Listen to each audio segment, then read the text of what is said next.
Guilty by Association podcast.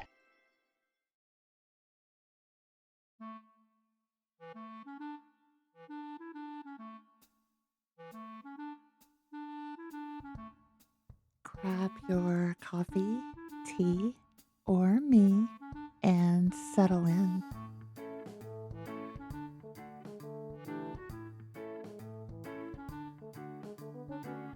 Susie had a long standing feud with Tuesdays. Mondays got all the blame, but Tuesdays, they were like Monday's passive aggressive little sibling, quieter, meaner, and with worse coffee. Tuesdays, they were sneakier, the silent assassins of the week.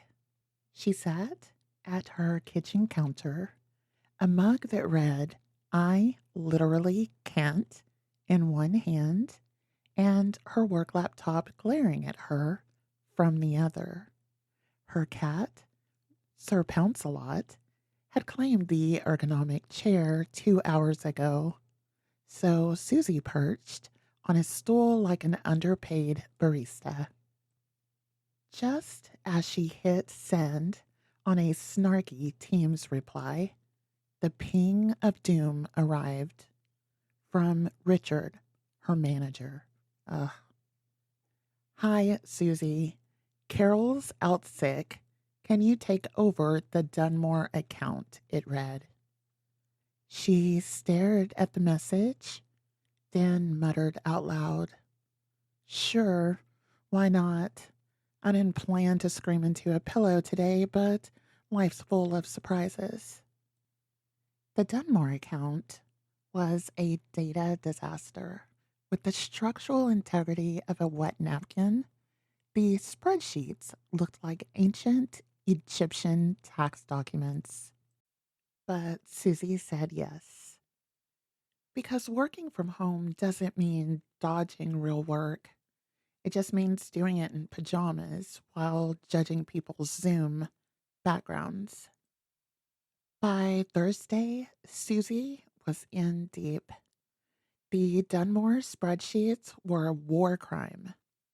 Half the invoices were missing, and someone had expensed a $300 Synergy sound bath.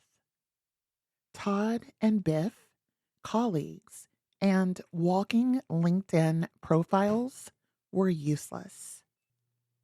In a Zoom meeting, Biff said, "We should touch base asynchronously and leverage cross-functional alignment." Susie blinked. "Great.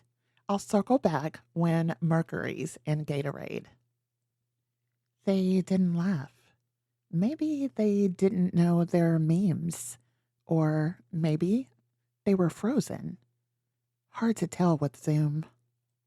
She worked late, ate cereal for dinner, argued with her cat, ignored texts from friends. Her sarcasm reached new heights, but so did her determination. Between bouts of eye rolling, she was actually starting to care about the hot mess of an account. She even color coded a spreadsheet tab, and that meant something. Monday arrived. Susie wore a blazer over a hoodie, classic work from home chic. She triple checked her slides.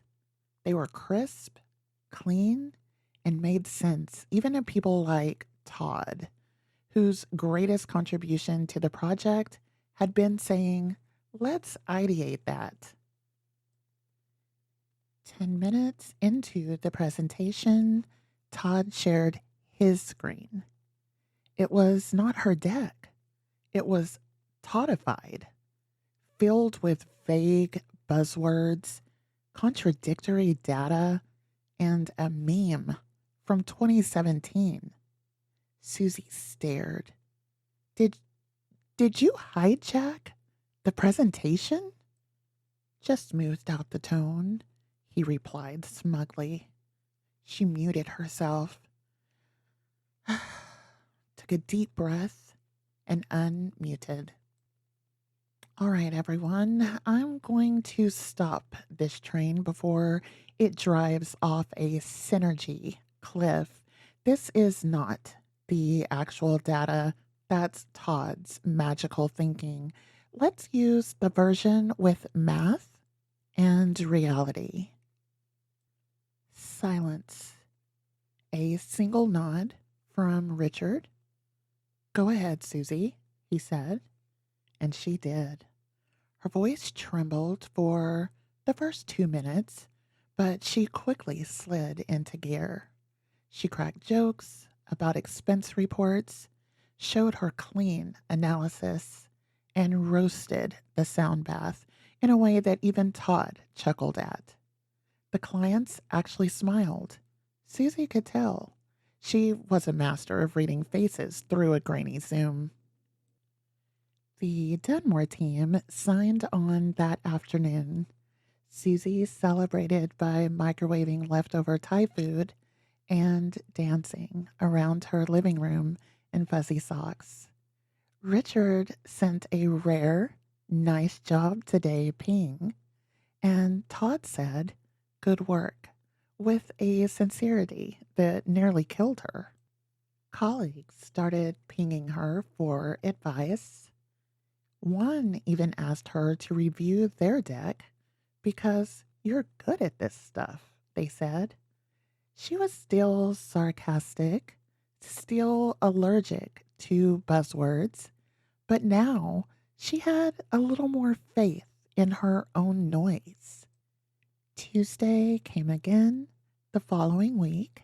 She sat down at her laptop, mug in hand, cat in lap. All right, Tuesday, she smirked. Try me. You don't have to change who you are to be taken seriously.